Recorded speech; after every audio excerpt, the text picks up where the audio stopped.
안녕하세요. 오늘 영상의 주제는 용찬호 씨가 우리나라에 던진 담론 한글은 발음기호다.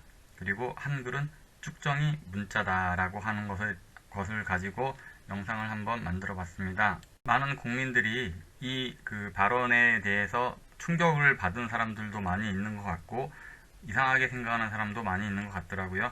그래서 이번 주제 영상은 이 발언에 대해서 이 발언이 과연 맞는 말이냐 아니면 틀린 말이냐 여기에 주안점을 두고서 설명을 해보겠습니다. 문자에는 여러 종류가 있다고 그러죠. 표문자, 표의 문자, 상형 문자 여러 가지 이제 문자의 이름 종류들이 있는데 가장 크게 두 부류로 나누면 표음 문자 그리고 표의 문자 이 두 가지로 나눌 수가 있을 것 같아요. 그러면 표음 문자는 뭐고 표의 문자는 뭐냐 요 의미를 잘 알아야지 이제 이 대화를 이해할 수 있겠죠. 표음 문자는 말 그대로 표시를 한다, 나타낸다, 무엇을 소리를. 그래서 표음 문자는 소리를 나타내는 문자. 이제 쉽게 설명을 드리면 뭐냐면 발음기호예요, 발음기호.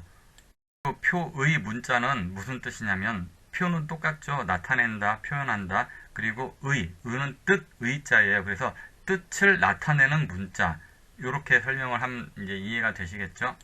의 문자에는 한자가 대표적으로 있죠. 한자. 그래서 한자는 그 글자만 보고도 이게 무슨 뜻을 나타내고 있는지 알 수가 있습니다. 표음 문자는 소리만 나타내기 때문에 그 뜻을 가지고 있지는 않아요. 예를 들어 볼게요. 자, 배. 자, 이 배가 무슨 뜻이죠?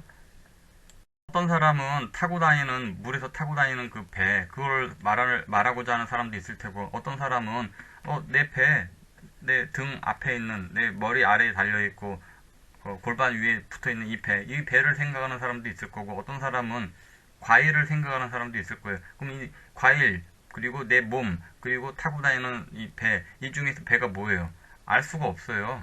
그래서 용찬호 씨는 이 부분을 캐치를 한 거예요. 그래가지고 우리 한글은 발음기호고 축정이 문자다. 이렇게 좀 표현은 기분 나쁘게 들릴 수 있지만 내용은 맞다. 축정이 문자라고 하는 것은 그 알맹이는 한자가 되는 것이고 축정이는 한글이 되는 것을 이 두 가지를 이렇게 나눠서 표현을 한 거죠. 일반인들에게 충격을 주기 위해서 약간 이제 표현 방법에 두고서는 좋다 나쁘다는 이제 말을 하지 않겠어요.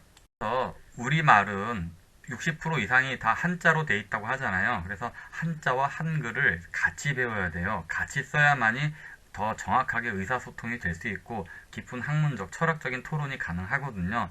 그런데 국어학자들이 이 한자를 우리 문자가 아니라고 빼버렸죠. 그래서 우리는 한자를 배우지 않았는데 자, 그럼 생각을 해봅시다. 여러분들 이름이 대부분 다 한자로 돼 있을 거예요. 그럼 다 여러분들은 중국말을 쓰고 있으니까 중국 이름을 갖고 있으니까 여러분 다 중국 사람입니까? 자, 우리나라가 언제 중국의 지배를 받았죠? 영향은 항상 받았지만 우리가 중국의 식민지로 확실하게 들어갔던 국권을 잃었던 적이 있었습니까? 이건 생각해 볼 문제거든요. 이렇게 설명하면 우리나라가 일본의 국권을 빼앗겼던 적이 있었죠. 그때 일본인들이 이제 막바지에 창씨 개명이라 그래서 우리나라 사람들이 이름을 일본식으로 바꾸도록 했었어요. 그때 많은 분들이 이제 목숨 걸고 반대한 분들도 계셨단 말이에요. 그러면 우리가 일본의 식민지가 됐을 때는 일본의 창씨 개명을 해서 일본식으로 이름을 바꾸려고 했었는데 지금 여러분들은 다 한자의 이름을 갖고 있으니까 다 중국식으로 창씨 개명한 이름입니까? 이거 생각해 봐야 되거든요.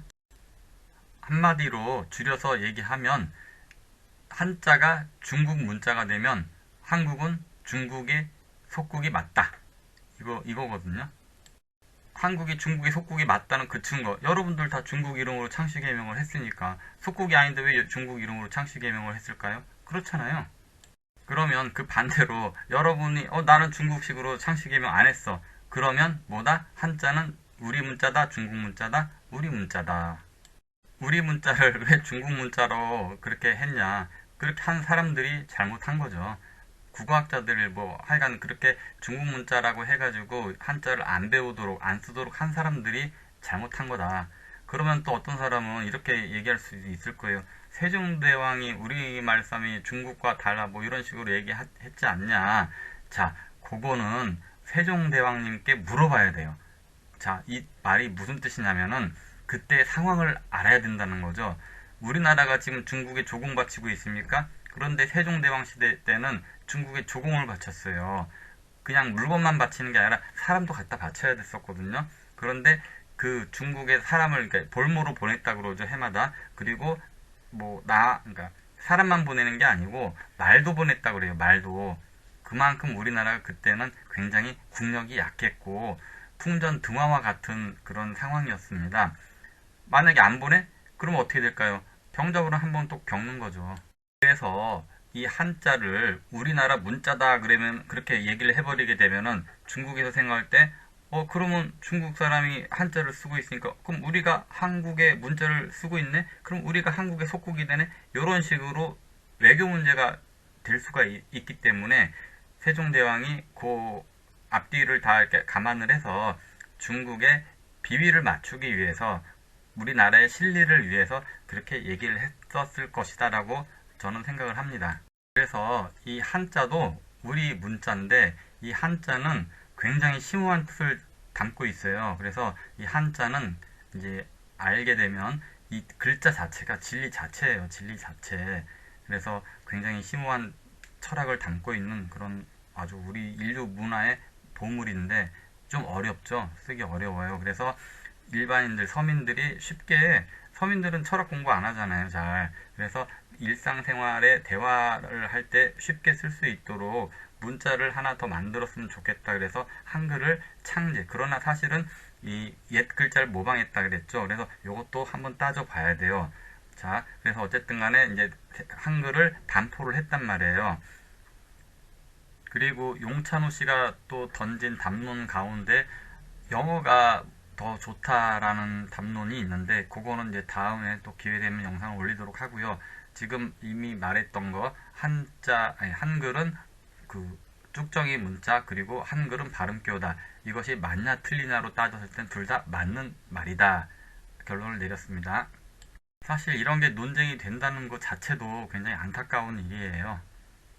그럼 감사합니다.